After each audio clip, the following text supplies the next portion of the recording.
Hey Outcasters, it is your ABTV Outcast After Show, and we're breaking down Season 1, Episode 3. It's called All Alone Now, and we're grappling with the big questions like, does Jesus like the buddy system? Outcast, what does that mean? And didn't your mama tell you not to hide your light under a bushel? All of that and more coming up, so stay tuned. You're tuning into the destination for TV superfan discussion, AFTERBUZZ TV. And now, let the buzz begin.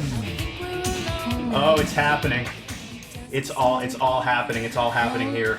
It got real this week. We can't deny it. So crazy. Like, I feel on edge right now sitting here. This is supposed to be my safe space where I can talk about stuff with you guys.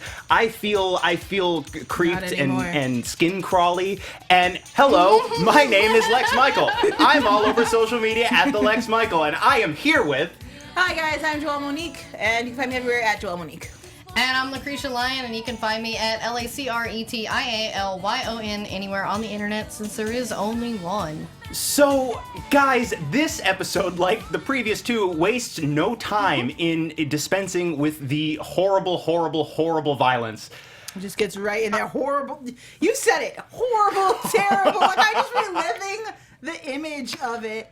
But it worked. It was cool. Yeah, I'm loving it. Like, that's the thing. It's like so many other shows starting this year. I've been like waiting for them to get to the point, get to the sex and violence. But this show just goes to the immediate sex and violence. You know, well, we did get one sex scene recently, but violence is more important in this aspect, being that it's horror. And I'm just like, yes, this Although is so we cool. do, we get a little more sex in this episode than we, even also though it's not enjoyable. it's though. weirdly No, it was very dysfunctional awkward. and No not good sex. Yeah. No, bad sex. So we're on the third episode, and we get this really interesting buddy cop type story between Reverend Anderson and Kyle. But I want to talk really quickly before we jump into specifics that are the beat by beat breakdown.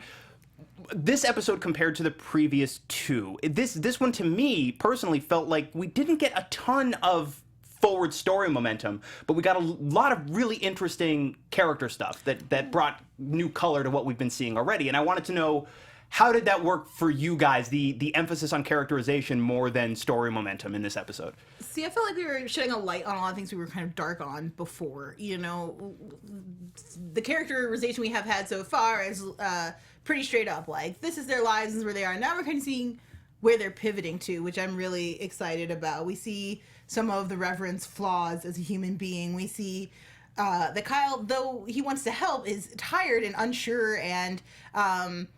kind of messy. So I like this kind of this connection that they have with like seeing their people. It feels a little bit more like we're going a little bit procedural, which I kind of like for the show. That is an interesting touch that I was not necessarily expecting, because I also have no frame of reference personally for the comics. I know, Joel, you've read them. Mm-hmm. I have not. Lucretia, because you weren't here last week, I didn't get a chance to ask you. Have you read the comics? No, actually, I'm a little bit familiar with them, but Joelle is the only one of us who's actually sat down and read all of them. Okay, so is this something that there is a basis for in the comics? Is that the type of relationship that Kyle and Anderson take on? Absolutely. In this scene, like, as soon as I realized we were going in there into the jail, I was like, yes, this is what I've been waiting for, because this is exactly where the comic picks up to. Like I said last week, we've been kind of following along. We're getting a little bit more of the townspeople in the show early on, as opposed to in the comics where we get that a little bit later. But this scene is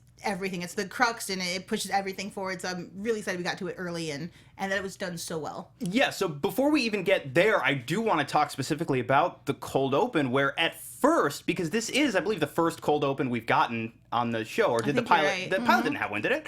So this was the first cold open, and I'm watching it, and for the first minute and a half, I'm going, did I click the wrong thing? Am I watching the right show? And then the violence happens, and I'm like, I'm definitely in the right place. Yeah. But we meet these two characters. They are Luke and Blake, and they are two police officers, and they're off duty, and they're on a double date. And we were talking before we got on mic about how, hey, I know those actors. Yeah. One of them, Lee Tergesen, who plays Blake, I know from Oz primarily. Yes, he made out with Christopher Maloney on there. That was awesome. Sure did. But then Lacretia, before we got into the studio, you made my brain explode by reminding me he was also in Wayne's World. Yes, he's the guy that's like, I love you, man. And both of them. Yeah. And then Luke is played by J.R. Bourne, and we were running down some of his other credits that now totally slipped my mind, but you had them in front of you a second ago. Yeah, he was double down on Arrow. Yes, he was double down, that's right. That's cool for us, especially being on ABTV Arrow. But yeah, he was also in Revenge for a great art with Michael Trucco from Battlestar Galactica. They were brothers, so okay. yeah, I always remember that really well. And he was in Stargate, the TV show. So Yeah. they're police officers and they're partners and they're friends and they're on this double date, and Blake comes after making some really weird, not so nice comments to the girl that he was set up with. Oh, very rude. I know. I was like, this girl's fat. Where are we at? What universe is this? And then, like, the friend's reaction was just like, what? It was really unsettling. It was instantly, as we've already said, like, just so unnerving. Everybody, like, all the who's, like you were talking about last week, like, who's a demon in this town? Can Right. we trust anyone? And clearly we cannot. Well, and too, what's worse, his comments or his bowling? Because his bowling was also quite terrible, and now I'm wondering how, because there does seem to be a little bit of area for argument as far as when somebody's possessed, how much of them is still there, how much of them is still present, still guiding their actions. So my big question, maybe more than any other, is Blake bad at bowling or is the demon bad at bowling?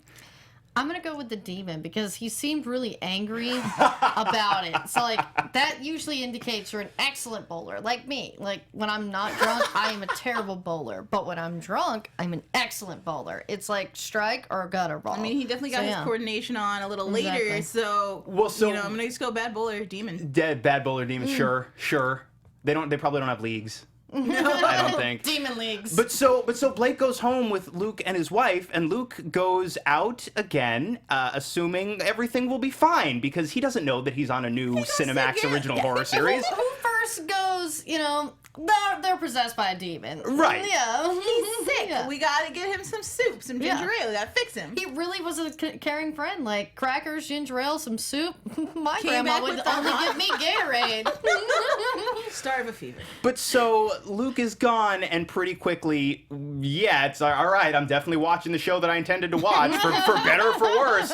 Then we see Blake assault and murder Luke's wife, and of course Luke has to come back and find that. And we get Wait, can we? I'm so sorry. The moment I really like that they cut that off. That we get his reaction and then those opening credits.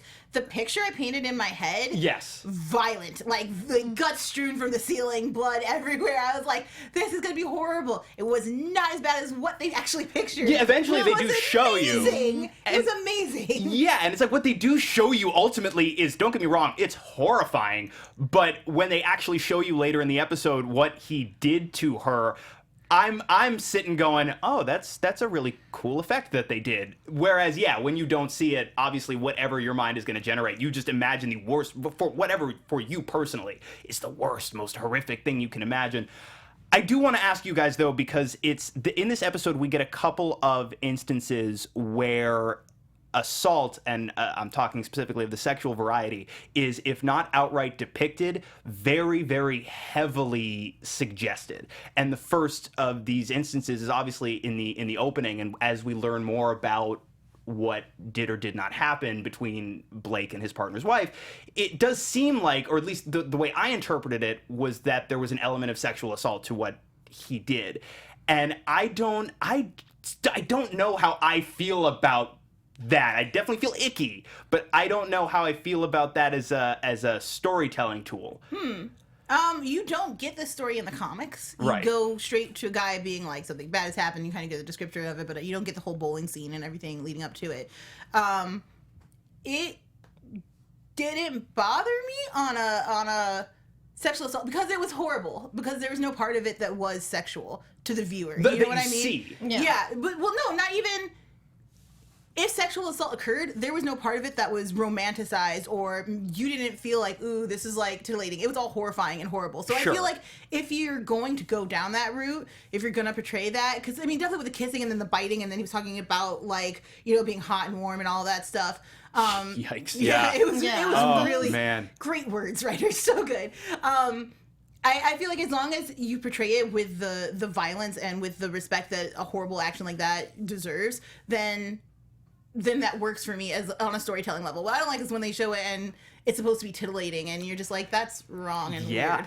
Yeah, whether it occurred or not, and to me it really didn't, because it was more about the, violence, as you say, talking about the blood. There was nothing sexual in the nature, and none of this was condoned by the writers, which some shows tend to do. To me, that's what made this like, okay, yes, this is horrifying, but I did not see that at all, and I don't see them gratifying it. So that's why it seemed okay to me. Yeah. I was going back and forth as I was watching it because on the one hand, especially because we don't know these characters, there is an argument that I think can be made that maybe it's a little bit, these specific types of acts of violence that they're depicting could be seen as a little bit manipulative on the part of the storytellers. I see that argument. But I agree. I think it was handled in a way that it painted it with such a brush that it's like, oh no, like this is horrible, and we're going to spend the next hour dealing with how horrible this is. So I agree with both of you. I just can't, there's something very, but it's good. I mean, I think it speaks to the effect of the storytelling that it is so unsavory and so icky. Yeah. Then the minute, like, her fear is palpable, like, kudos to the actress, because the minute, she's backing off and he's like right there touching her hair and you're just like, no, get away from her. It's gross and weird. And then just the attack of like, and they shoot it so well, like to be that low and from behind a counter and just kind of hearing the hits, and then she kind of comes flying across and then is dragged back. They do so many shows now, I feel like, try to be suspenseful but then have no means to carry it out. Sure. This show builds suspense. It's so much fun to just sit there and be like, I don't know what's going to happen next. Oh my God, please be okay. And everyone's ever okay. Yeah, I made a comment last week about how it really is speaking to the film nerd part of my brain, because it is, and it makes sense. We're seeing it's Cinemax, which is practically a sister network to HBO. So you would think they'd be more likely to maybe up the ante in that respect than a lot of other outlets. But they're doing it so well. And the way that they are building suspense and tension with nothing more than, I mean, we see later, and we'll get to the specifics of it, but when you're intercutting this very dangerous situation that Mark is in with the very dangerous situation that his wife is in elsewhere, and you're building nothing but cutting back and forth, and the music by Atticus Ross. Really brilliantly done and all totally cinematic, and you don't have to scare people to do that, and it's really, really nice to see. Well, and Atticus Ross is a co-Oscar winner with my favorite person in the entire world, Trent Reznor. So, yeah, I mean, he is a cinema. I mean, Girl with the Dragon Tattoo, Social Network. I could literally go on and on, guys. And this episode, too, was that, I mean, you noticed the score, I think, in the first two episodes, but this was the first episode, and we're only 3 episodes in, but the first one where I went, oh, wow, no, you're making the most out of every moment of score that you have. And it's like, oh, it's brilliant. But all right, so we get our buddies. We get our buddies in this holy crusade. We get Kyle and we get Reverend Anderson, and they've been called to the prison where they're keeping Blake in the basement, it looks like. See, now, I got the feeling, and I did not reread issue 3, so I apologize, guys. But I feel like he gets dragged, like the main dude, because he's a cop and has a history, he has people there, and he's like, take him down there so we can talk to him. And he knows that he's going to beat dude up because that's how he got the kid saved. And he went to dude's mother to get this guy's information. So I had the feeling that, they took him down there and chained him up so they could have their private, not video recorded. Okay, that makes a lot more sense than we just keep this one weird, creepy guy in the basement. For sure. But okay, before we even get there, we get some really great character stuff between Kyle and Reverend Anderson in the car on the way there. Stuff. We get the line about Jesus likes the buddy system, because there really does seem to be no better explanation for why the two of them have been thrown together in this weird crusade.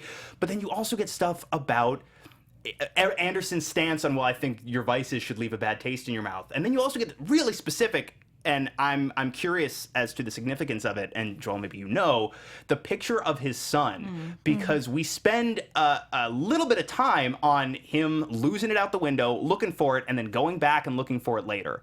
And I have no clue what to make of that. And I want to know, as one of you has read the comics, one of you hasn't, without spoiling everything, it's his son is Brent Spiner. What do you make of that? Do you have thoughts first before I go? Well, to me, I do think that possibly the reason he's so drawn to Kyle is that he reminds him of his son, so that maybe his son had been possessed or was somehow involved with the dark arts, whether he's just really into Crowley like my brother was when he was a teenager. I don't know. But yeah, something like that. I think we learned everything about the son that we need to know so far within the episode, and to me, I remember thinking, like if God is an active character in this, if we have demons and hell and God in this, then perhaps this was a message to the Reverend. Because they talk about being disciples, and that when they talk about Jesus being the buddy system, and it's raining, and at one point Anderson looks at the sky, he's like, "Where's my son? Like, where's my son?" And I feel like, you gave this up. Like, we talk about, like, you had to give up your whole family to pursue this life because you feel like you're doing the right work, but you're still holding on. You still have this picture. You had to go back in the rain just to have this picture. I felt like this was a moment of divine intervention and being like, you need to categorize what you're doing. You can't have both. You're holding on too tightly, and you have to let one go. And a choice is made. The picture, as we see at the end of the shot, isn't that far away. Right. It would have taken maybe 10 to 15 minutes more of searching to find it, but I needed to move on. Right. That was my thought process behind what we saw without spoiling anything. Okay. Interesting. Yeah. Because I would assume that there has to be a greater significance to it, if not plot-wise, then certainly for Anderson as a character, or why did we spend that time? But yeah, it's like, I never, especially because, at the very end, he's out there in the rain, and it is right there, and it's so close. And I feel like if I was just like this much smarter, I'd know exactly what they were trying to tell me, and I don't know. So close, yet so far Building away. that suspense. They know what they're doing. So we get to the prison, and we get to the basement of the prison where they're talking to Blake, and this is, the bulk of the episode is spent on this exorcism / interrogation. And we get a lot of information that I am still trying to figure out about not just Kyle's powers, but about what this malevolent force is. There's a lot of information being thrown out, and I'm hoping by the end of our conversation here today, I will understand it a little better, because I don't. Is the big thing that I got right now. Because it seems like, okay, so Blake, or the entity that is possessing Blake, which, by the way, they may not actually be demons, if I understand that correctly. That definitely did come up. Okay, so what are they? They're not. That will be revealed in due time. Right, I guess I'm almost asking for spoilers. No. I don't want them. I don't want them. Don't give them to me. But okay, so there's that, but it's also, he's got this knowledge, not just of who Kyle is, but of Kyle's powers and what Kyle has been through, what he's lost, and he uses that almost to just stick the knife in and twist it. And I'll just take this opportunity to remind our viewers, if you're just tuning in, Kyle's life is terrible. It is just the worst. And Blake seems hell-bent on reminding Kyle in the most visceral way just how terrible his life is. It bummed me out. Sad guy was sexy, though. I like a sad guy. I'm like, oh, your life is terrible? Marry me? What's up? Moody Moody. I really like this number of, I feel like more than one scene. Like, we can call it one scene. But I really like this, in, like, as you said perfectly, interrogation. It's just, the writing was good, and we did get a lot of things revealed. I was particularly like the moment when he starts digging in on Anderson. The whole, like, to see, because we like Anderson immediately. Like, he's a foul-mouthed, like, reverend. Yeah. Like, that's amazing. Sure. And he's genuine and for the people, and it's clear he's sacrificed a lot. And so then to hear, that he questions God, I was really excited about, like, that revelation of, like, okay, so you're not perfect. To hear the demon call him out and be like, you're lying. This is the first true thing you've said since you've been here. Has he been lying a lot? Is all, like, how much don't we know? Sure. And I think, like, for Kyle, it's easy. Like, it's all here. Like, it's all on the front of him. Like, it's so easy to read him and to pick at him and to get a reaction out of him. But for Anderson, who's been so cool, calm, collected, like, he let kids spray paint his church. He's like, whatever. Whatever. It's I devil don't in have time. church, But yeah. to know, like, what really bothers him is that his faith is not 100% secure, I think makes him a much more three-dimensional character. And especially to be paired with a non-believer, to not have any powers, but to desire that power.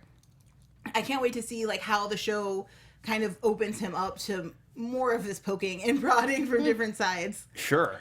Yeah, I really liked Reverend Anderson right off the bat, not just because I have a thing for the collar, you'll see later, of Creature. But yeah, I mean, the character is like, this guy is cool. Dropping F-bombs, like, you know, letting him spray paint the church. This is a guy who really gets it. And then when it's questioned, it's like, whoa. So, like, he's all cool and collected, but his faith is in question here. And then the chat wants to talk about Hikari, Tino, and Childhood's Hour talk about how Blake was scared when he, like, you know, was talking to Kyle. So, like, and figuring out what it was.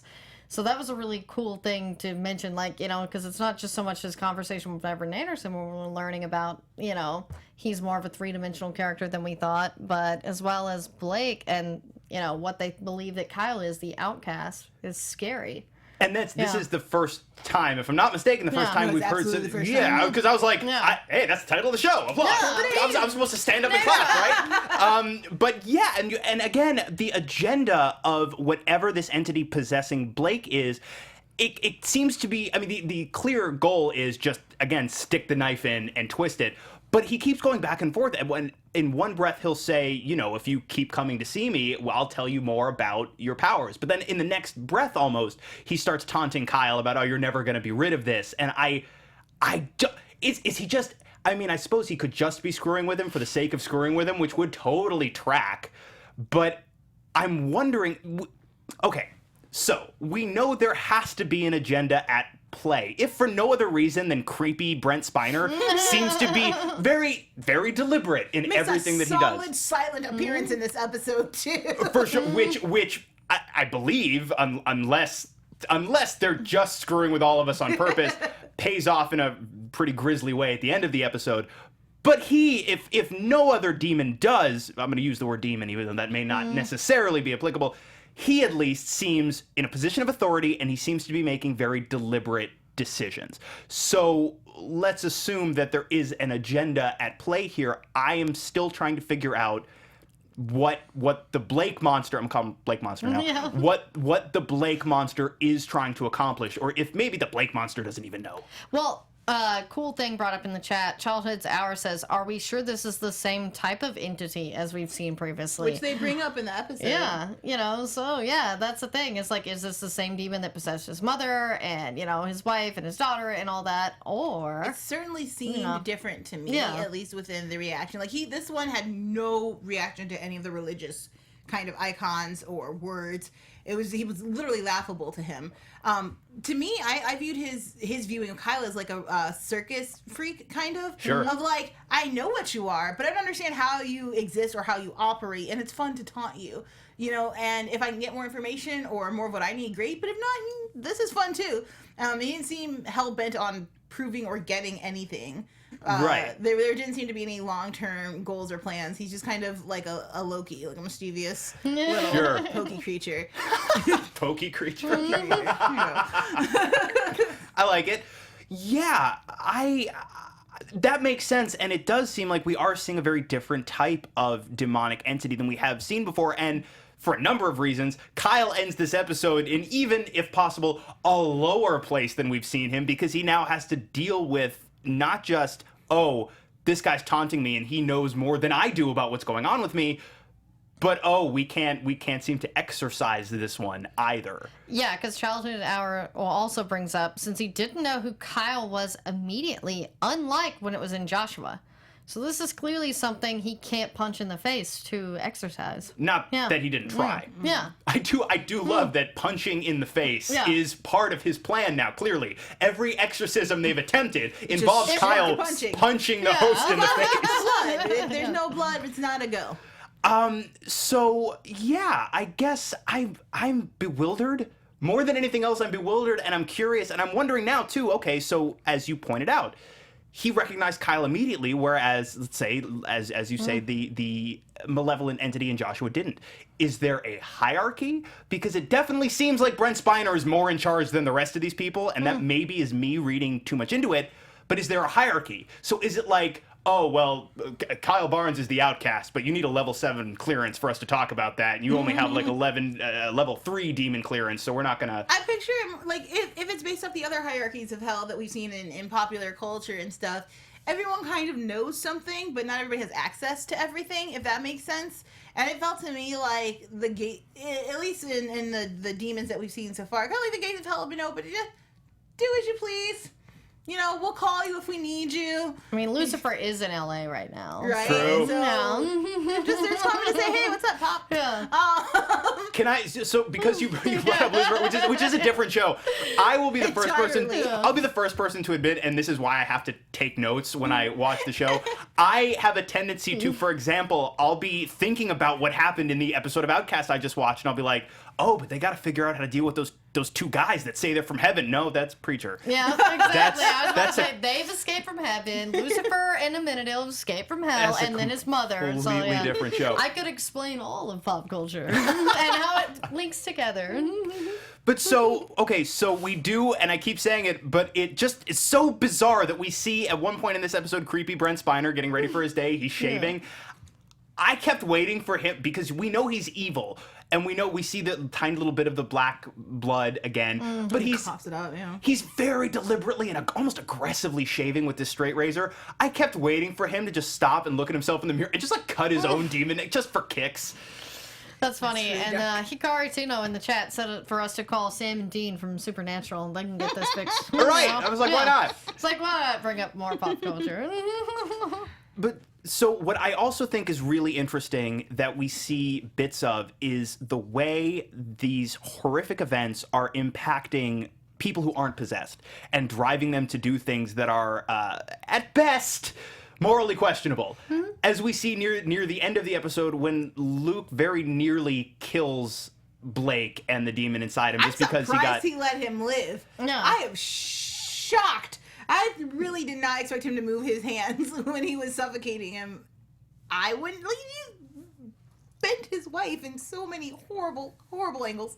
I was kind of surprised, and I don't know if I want to say impressed, but that he had the strength to just be like, I don't need any of this. Like, I can just walk away and move away from what has clearly been a really long and difficult chapter of his life. Sure. Yeah. Really, really traumatizing. Well, it was for me, it was such a relief because I agree. I was not expecting him to take his hand away from Blake's nose and mouth either. And when he did, I almost felt like I was gasping for breath as well because I didn't want to see a person who's not possessed of their own volition go down a road that's so dark. Why do we even need these evil demons if everybody is so prone to darkness and violence to begin with? Yeah, and plus we like Luke and Blake. We want to keep them around. Yeah, for real. Yeah. I want to see more crazy Lee Tergessen. Really? Yes. Oh. He's amazing. I just want him to go like, I love you, man. Like he does in Stereo Williams World. No. I love you, man. just say thank you. Yeah. Or you say, what is it? What is this like deactivation phrase? Is it thank you or I love you too? Thank you. It's thank you because Garth says thank you. Anyway, so all you got to do is say thank you to the demon, and the demon will stop. Exactly.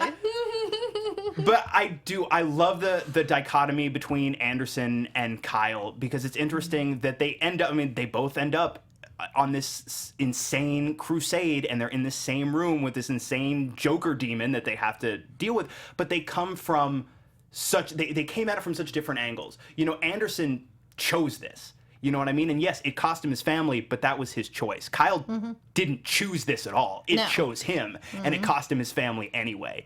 And to see the way these two guys come at what is essentially the same problem and the same set of circumstances so differently, because for one of them it's a choice, and for one of them it is not, is really interesting. It also seems like the one who didn't choose it just keeps getting the worst end of the stick over and over and over and over. It is literally like every buddy cop movie ever. I mean, they are Riggs and Murtaugh. I mean, old cop should be retired. Yeah, my I'm last too old for this shit. Reverend Anderson, and then Kyle. Oh, my wife died. Oh, I'm Riggs. Bless you. Is that your My Mel Gibson? Yeah, I was like, that was all I could repeat on this show. But you could you could do the thing he does, where he's like no, with his face. There you go, just like that. Yeah, we just all say some random scream. Shoot me! I could really do more Riggs. I like that your Riggs is That's great. I like it. That's also my Christopher Maloney too. But... Same But so yeah, we see Kyle just get beaten down by existence over and over and over. We do see him have to act proactively when the preacher's religious weapons are quite literally turned into actual physical weapons. Yes. Which maybe should have listened to the guard who tried to help you. He tried You said I wouldn't bring a paperclip in there, and you're like, I need all my tools. And when your tools didn't work at all, zero effect, put them away. Yeah, it's like, I got this. Okay, you go. I'm just gonna go by solo like crazy and just run in there. Anderson, he's so eager to help and do good and save everybody, and it's really gonna backfire. This is not a prediction. This is just story facts. When you're so gung-ho to make something work and you can't stop to look around and think rationally, you're going to start making huge mistakes. And I'm concerned that those mistakes are going to have huge ramifications for him. You would think they'd have to, especially when these evil thingamathingers, because they're not demons, right? So I'm just going to keep coming up with new words. Are they? Maybe these evil entities, they clearly delight in nothing more than screwing with you and hurting you and making your life horrible. Anderson and Kyle are arguably the two best equipped people maybe in the entire world, or at least the world of this show, to deal with this problem, and they are so clearly way in over their heads. How can that not, the further they go, how can that not double back on not just them, but the people around them? And Kyle still, even though most of them have cut ties, he still has people he cares about. We get this reference to Anderson's son, but we don't see, besides his parishioners, we don't see him have too many direct interpersonal relationships. It doesn't seem like he has any kind of connection. Because again, that whole line of like, where's my son, seems less about the picture and more about like his actual physical, mental location of like, where is he at? Is he happy? Is he taken care of? Did he grow? Like, where is he? What is he doing? Poor Anderson. Yeah. Yeah, NJRO Bear says, actually, I think that Anderson feels that he needs a win more than expelling the demon. And I can agree with that. It's more about his pride and trying to get back. That's why I think that he sees a lot of his son in Kyle, that there's something there that he couldn't save. And that's why he's wanting to do this buddy cop fantasy with Kyle. You know, is sort of a father-son moment. I guess because every show I watch is father-son, like The Flash. But Right. Oh, yikes. yeah, like I'm seeing this here, but maybe it's because I watch too much TV. Let's dance around Flash spoilers. Yeah. Suffice it to say, yikes. Yikes. But yeah, for sure. I guess I want to see Anderson get a win too. It's just that every time, for example, we had this last week when Scully's sister made him that pie. I go, hey, how nice for you. Wait a second. I know what show I'm watching. This ends horribly, doesn't it? Oh, no. No love for you, Anderson. I do. I want to see these guys get a win, but it keeps, every time it's like we almost accomplish something, it gets so much worse. And we don't even get that we almost accomplished something in this episode. We just get straight to, this is more terrible than it was. Let it go. And not only do we see Kyle in a lower place, arguably, than we've seen him at the end of this episode, having to grapple with what am I? What are these powers? Why does he know more than he's saying? What does he know? All of that's, we can't exercise this thing. Then, of course, he goes to check on his poor neighbor, who is super dead. Yeah. Poor Kyle. Poor Norville. We can't even picture, like, how dead? Like, we get a razor, we get some blood. Did he do it? He didn't seem suicidal the last time we talked. Was he possessed? Did somebody else call? Like, there are just so many questions around that. Well, I have a very specific theory about that. That's not a prediction. I think it's just based on what we saw in the episode. But I want to see, like, I mean, how did you guys read that? I have a theory that it's a demon. A dancing demon? No, something isn't right there. I was like, I have to go there. Sorry. I think it's fair to say that our man in the black hat played, we see the vigorous shaving, as you mentioned earlier. We kind of get him and then nothing at all. He kind of ghosts out of the episode, which implies like, oh, that other thing you didn't see connected. Because it's like, until you get to the button on the episode, it's a little bit like, okay, why did we see that? Demon men shave too, I guess. Good to know. But Lucretia. I was like, yeah, like apparently, even if you're possessed by a demon, your hair still really grows, which is a super downer because, like, I mean, demons don't know how to shave. I mean, apparently they do though with his, great straight razor. Well, I would just go, if I'm a demonic, evil, malevolent entity, why would I pick a human body as a host if I have to worry about grooming? Exactly. Like, pick a hairy mountain man, and then you don't have to worry about it. Or how about a bear? Yeah. If all you want to do is hurt people, just be a bear. A bear can't blend into society. People see a bear, they're running the other direction. Really makes a purpose. Like, you could be a dirty hippie in Venice Beach, not have to worry about grooming, and you could kill a lot of people. Like, Yeah, The exactly. cops are God, gonna they come find better. that Yeah. bummer killing, mass killing murderer on Venice Beach. Yeah. Just drawing attention to yourself. Be classy, shade, clean cut. You walk by anybody. But it did definitely seem like we were meant to infer directly that evil Brent Spiner took the same straight razor, killed poor Norville, and made it look like a suicide, which is of course sad because poor Norville, whose car is Kyle gonna borrow now. Yeah. But also, I mean, isn't it his car now? Yeah, I guess just Texas, technically, but also they're getting closer to him. That was the most chilling part about it. The violence itself and the fact that this poor man who didn't want to bother anybody is dead. That part's very sad, but it's all getting closer, and it all, not only is Kyle very, very sad, and not only is it a bummer as an audience member, it's almost, you start to feel like the walls are closing in on you along with Kyle. Or that's how I felt. No. Plus, we predicted the Norville death, so it wasn't as shocking. true. But yeah, it's just like, everyone that Kyle likes except for Reverend Anderson, because, we see his sister kind of getting the effects. And Yeah, So that and sucks. it definitely enhances the Outcast feeling. Like, whether Outcast has a larger meaning to an underworld and or secret society kind of situation, by taking away the one person he was comfortable talking to, like, I mean, if his sister's around, he'll talk to her, but he does his best not to involve her in anything. He was going to that guy for help, and they were like, no, Bye-bye. none of that anymore, and dead. So yeah, they're definitely pushing him to his limit. Yeah.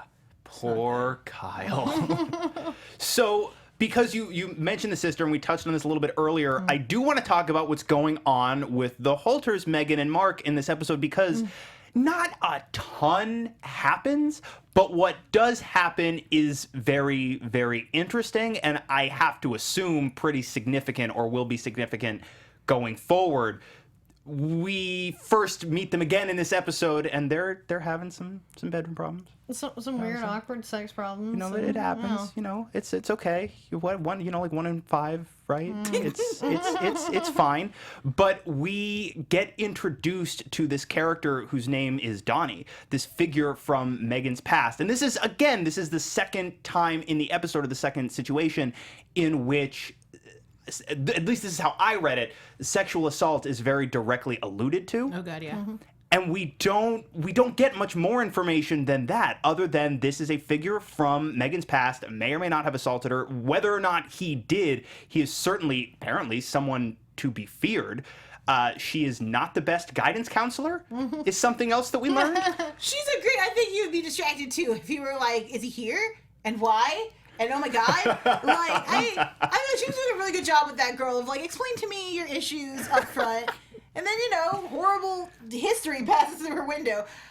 I think she's all right. She's okay. I mean, like, guidance counselors in general pretty well suck. So, like, I was just like, oh, at least this girl straight up, like, seriously goes go deal with your problems. I was like, I would see okay, you back here. that's just Get like my outta here. parenting. So I was like, oh, yeah. I was like, I don't see anything wrong don't with it. time. Fair enough. Fair points all around. Okay, Yeah. okay. We do. If she's not being the most proactive in her guidance counseling, she is at least being more proactive in her own life than we've seen her so far on this show. Going so far, she does a little espionage. She goes to And she's good at it. No. Is she good at it, or does this receptionist at the Motor Lodge give up the room number way too easily? Yeah. I mean, if you've worked like your regular retail gigs, and you get a nice person who's like, I just need some help, yeah, sure, here's the number, why not? I feel like she knew her strengths and she played them up. She was like, I look sweet and innocent, people will give me things. Yeah, I do that all the time. Why not? See, I think Megan did a really good job. I'm watching this receptionist. And I'm going, and of course the actress is a small part, but the actress is great. So it's nothing. I'm not talking about the performance, but this receptionist, she gets asked for the name and the room number. Oh, I can't give you that information. Gets asked again. Oh, I can't. Asked again and just goes, oh, I can't. Holds it up. And in my head, I'm hearing Will Ferrell in the second Austin Powers movie being like, I can't stand to be asked the same question 3 times. It just irritates me. So she just like gives it, and so we see Megan very discreetly slip into his room and opens his computer, and he's creeping on her Facebook specifically, which So chilling. on the one hand, to me that almost felt a little bit like this is a bit of a contrived moment. This feels a little bit like this was something that was written in a script, but still, you're right. The effect ultimately was, oh, dang. It would have been nice to see her do a quick history search.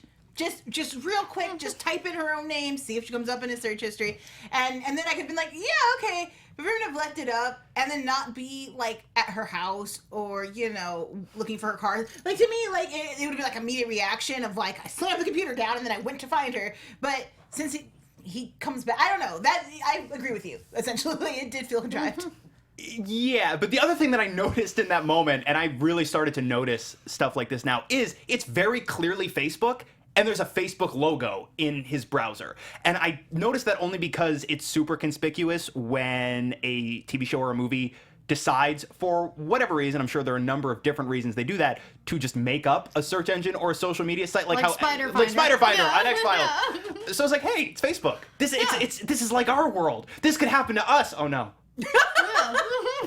So that's going on, and we don't really get any clear resolution. I have to assume that this is going to unfold over the course of the season for Megan, and like with everybody, it's just going to get worse. I want to talk really quickly, because we don't get much more information from Mark's story than we do from Megan's. Some weird stuff seems to be going on, and I don't know if you guys... Super weird. I don't know. Yeah, okay, so you guys read it the same Super way weird. that I did. So he goes back to investigate this super creepy camper. Real quick, really heavily against Chief's wishes, and then with sarcastic okays. Okay, Like, Mr. yeah. CSI. Did you learn at community college? Like I was like, damn, Chief. Okay. Yeah, Good for you. burn. Insist. All right. But he goes back, he investigates the area, doesn't find prints or anybody, finds fibers, and he finds a fingernail. Some stuff that, hey, you found evidence. Evidence. That totally counts. Has a weird encounter with a wolf. That's terrifying. But Here's this burrito I took with me recently. thank God Eat the that. wolves like Mexican food. But the weird part, real weird part, is when he comes back to the police station and he talks to Chief about it. Chief, who before was like, this is ridiculous. You're not going to... Fine, you know what? Go, knock yourself out. Spend the time.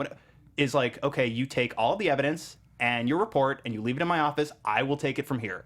Did that seem super, super sketch to you guys? I was yeah. immediately like, you need to put that fingernail in your pocket. Okay, take some pictures. Like, he didn't take any photos of the crime scene, which I thought was problem number 1. Because now it's gone. You've taken it, and you've given it to one person who we clearly cannot trust. So I'm kind of hoping he secretly has stashed some evidence away. He doesn't Otherwise, seem that smart, though. I mean, the chief did call him out for only going to community college. So. That's fair. But we were talking last week about how we thought Chief was going to end up being a real ally, a real force for good. And now I'm not so sure. He's definitely swung in the other direction completely, where you're like, are you evil? And how evil? And what do you know? And why are you hiding things? His character is fully in suspect right now, but I'm kind of excited about... Because there don't seem to be clear lines anywhere. Like, we have a preacher in doubt. We have Kyle, who is depressed, but still, beside his better judgment, continues to try to help people. And now we have this chief who, sometimes sides with the preacher, sometimes tries to cover up crazy animal slayings. Yeah, because, maybe he's just in on the animal slayings. Like, maybe he's just into Santeria. I don't know. This is our maybe religious it's stuff. not a part of the demon thing. Right. know. I But we don't don't. know anything Yeah. about, because I don't practice Santeria. Yeah. I ain't You got got no no crystal crystal ball. balls? Yeah. I had $1 million, but I spent it all. However, if I did have a crystal ball, I would use it to make some predictions. Yes. And that, kids, is called a segue. Da, da, da. Except where's our light show? I know. Right.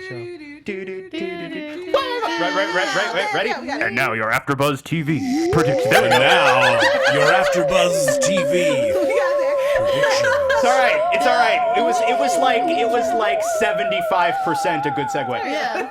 So, okay, let's just speculate wildly about all of this. Sorry, without ruining your Megan gonna get caught in doing something. Well, she just is brazen, which we haven't seen before, and while you're correct, she did do some sleuthing, and it wasn't maybe top notch. She got all kind of easy and nice lady to help her out. I don't think that lasts, and that is all I'm gonna say for now. See, you know more than you're telling. Well, to me, you know, I predicted that Norville would die, and that happened. But now I'm just wondering, like, where else can we go from here? I mean, obviously, I think that something bad is going to happen with Kyle's sister, just because let's screw over Kyle in the worst ways possible. I mean, everyone that he cares about has got to have something horrible happen to them, because that's just how the show is. Right. Yeah. Where I'm at is I am so on board with the entirety of this show, but for the most part, I'm very game to just let the story unfold and see where it takes me. The character that I now have the most questions about, that I feel like I need answered, is Chief. Yeah. They're doing it on purpose. I know they're doing it on purpose. That's what Robert Kirkman does. He's like, I want you to be interested in this person, and then I'm gonna murder him. But now I'm wondering, see, if he was going to be an ally and a force for good, my prediction last week was he's going to become their ally, and then something horrible will happen to him and he'll die. Now I'm thinking, oh, something not so good is already going on. He may already be possessed. He may have gotten possessed since we saw him last, or maybe what's going on in the woods is people, not the demon monsters. It's some real sick, nasty people. And for whatever reason, Chief wants to keep it quiet. Either he's one of them, either he doesn't want the attention, or he doesn't want to have a whole bunch of open... Reggie Cathy was on the wire. I know a thing or two about not wanting a bunch of open cases you can't close. Well, and that's just how Robert Kirkman works. Two things he does is bring people on from the wire in his shows. Yep. And it's always like, people are the real villains. That's the allegory here of every single one of my comic books and TV shows. So these demons aren't going to be the main villain. He's already showing his hand. And that's my thought. Yeah. I feel like we already have so much weird, malevolent demon stuff happening. What is the function of whatever's going on out in the woods if it's just purely an extension of what we're already seeing? It seems like we're spending an awful lot of really specific, focused time on it, if that's all it is. I think Chief's up to no good. That's my prediction, guys. I think Chief's up to no good. No. That's what I got. So, anything else? Do you guys have any other predictions, or do you have, before we wrap, any final thoughts about episode 3 of season 1 of Outcast? I'm just glad they keep setting a bar and then crossing it. They did an amazing job at just accelerating each week, and so I'm excited for next week. I agree. You know, this show keeps getting better and better. Yeah, I'm very curious to see what comes next, and I'm really excited to see hopefully more of like this weird demonic nice guys routine that Anderson and Kyle have. Yeah. Looking forward to next week as well. In the meantime, where can people find the two of you on the internet? You guys can always find me at LACRETIALYON, since there is only one.